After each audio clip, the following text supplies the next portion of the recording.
I'm slow, right? Mentally. Oh my God, mentally, okay.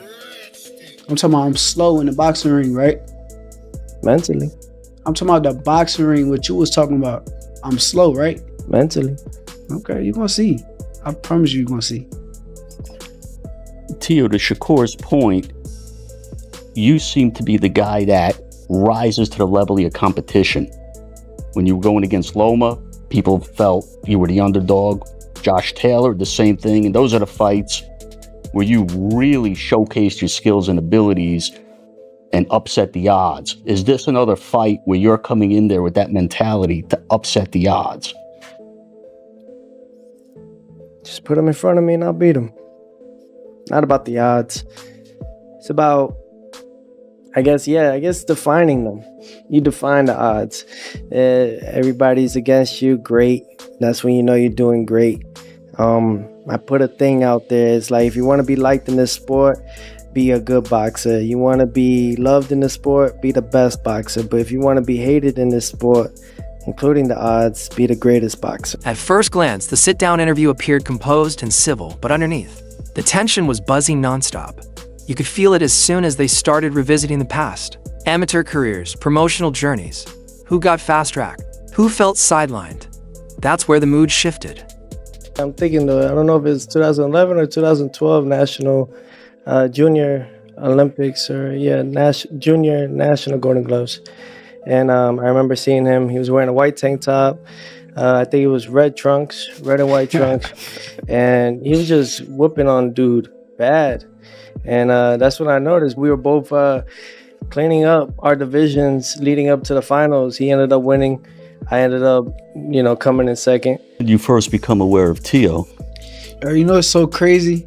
So like when I first kind of got aware of Teo, it was probably before he even knew me. But I used to get on YouTube and I used to watch like the DMV fight, and I seen one of his fights up there and I kind of watched him. I thought he was a good fighter, and that's when I kind of got a first whiff of Teo. But when I finally first met him, probably was the same time he talking about. Shakur openly admitting there was a trace of envy. Teofimo snapping back with, "I never cared." In that moment, the discussion stopped being about boxing history and became about unresolved pride. Old frustrations and ego bruises that never really healed. Things escalated when I was good with Teo. I thought Teo was a little jealous of me. That's what I thought. Yeah, he was getting the fights that you would. You were calling for Loma. He got Loma. Yeah. Did you see him as a future foe? I think that everything just plays out the way it does, and eventually we was gonna end up meeting up with each other eventually. I had never seen any jealousy in my part with him. I mean, for crying out loud, he fought for Team USA, he got a silver medal. And, not during them times though. And the whole thing not during them times. I'm speaking on the times where I felt like you had a push start. You got the you used to be ahead of me far as like ESPN only like black fighters and all that kind of stuff. And when you said that, I kind of felt like it was a shot at me. So I felt like it was a little bit of jealousy. No, I just didn't give enough. That's all. Cool. I just didn't give enough about it. Teofimo began talking about forcing Shakur to quit, about knocking him out, and you could feel the entire room tighten. The atmosphere changed instantly. Shakur didn't raise his voice. He didn't have to. His reply was measured, cold, and surgical. One simple line that cuts deep. "You really think I'm slow?" I feel when you hear a guy say he might not just stop you, but he might make you quit in the fight. Make me quit is crazy. Like, I don't got no quit in me, but it's cool. He's supposed to feel that way. Like, he's supposed to say the things that he's saying. He's not saying nothing out of the ordinary or something that I didn't expect. Only thing that I kind of took away, he got on a podcast, I want to say, he said that I was slow. And that's the part where I'm like, okay, he's going to be very surprised come fight night, to where it's like, you really thought I was slow? Like, is that something like you put in your brain and thought it was about to come out there and work? That's the kind of statement that sticks. The kind that has a way of resurfacing when fight night finally arrives. Teofimo came across like someone protecting his territory, as if this was his house and someone was crossing boundaries. Shakur, meanwhile, sounded like a man who's waited years for this opportunity. Beat me? No, I know what I'm gonna do. I know what I'm gonna do. So you gonna erase my name? I know what I'm going to do. This 140. Basically, what I'm trying to let you know is that boxing ain't going to allow it. But how boxing not gonna allow it? It won't. How? Because now you facing me. Oh shit, I'm so scared. Tio, I'm frightened. I'm scared for my life. I'm facing you. Ooh. That shit don't move me, bro. I can't wait to see you. I've been waiting on this. Yo, I don't know how you don't understand. I've been waiting on this moment forever. Like, it's been years and years for this moment right here. You gave me the opportunity. I appreciate you for that. But come with it. Facts. And doesn't care where it happens or whose space it is. If it felt that sharp sitting across a table with microphones, imagine what 12 rounds feel like once. Words lose their meaning. And while all that tension is boiling on camera, here's the detail Teofimo can't afford to overlook. Shakur isn't arguing, he's relocating. He's up in Colorado Springs at D1, training in thin air piling. On rounds where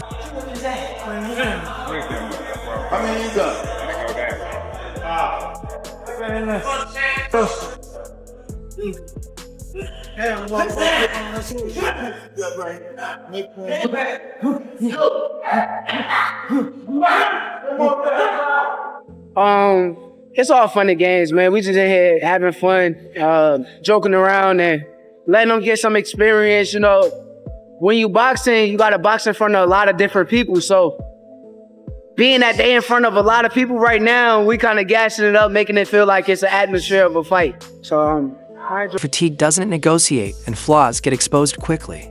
That's Crawford country. Nobody goes there for show. You go there to refine weapons. This isn't flashy social media work or headline hunting. This is quiet, structured, high-altitude grind where lungs burn, timing sharpens, and conditioning becomes unavoidable. When a fighter like Shakur chooses that setting. Yeah. That got it. Let me see that. That's good. I feel great. Sprints kind of be getting me right, get my conditioning right. Sometimes in a fight could turn into a sprint. Cause it's like, start the pace fast as hell and then they can't keep up the pace. But the sprints will kind of get you in shape to where once you break down, sometimes you get a second win.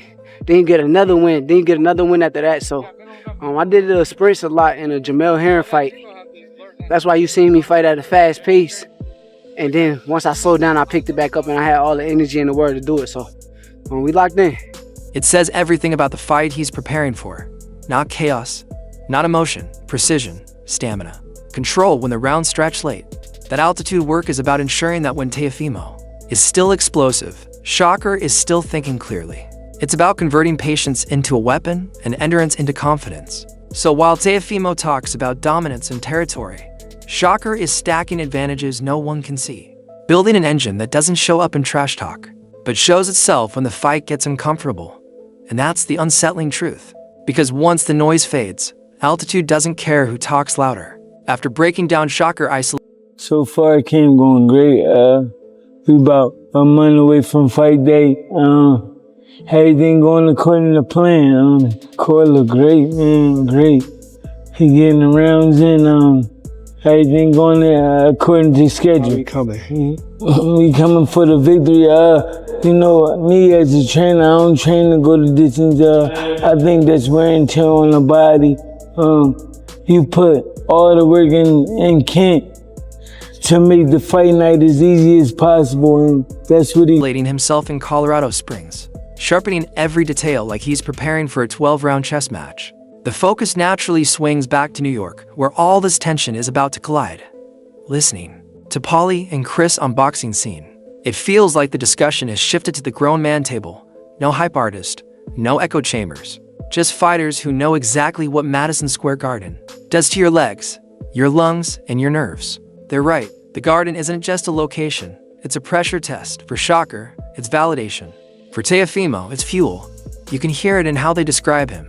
The more people doubt Teofimo, the more dangerous he becomes. His confidence feeds on disrespect. We've seen this pattern before. When expectations are high and everything feels comfortable, he can drift. But when his back is against the wall and the crowd is divided, that's when he locks in and starts doing things that defy logic. Shakur operates on the opposite wavelength. He doesn't need chaos to perform. He needs clarity. He's the fighter who arrives early, stays quiet, and still aces the test while everyone else is scrambling. And that contrast, chaos versus Control is exactly why this matchup feels different. When Paulie says this might be one of the few genuine threats to Shakur, it's not disrespect. It's the truth.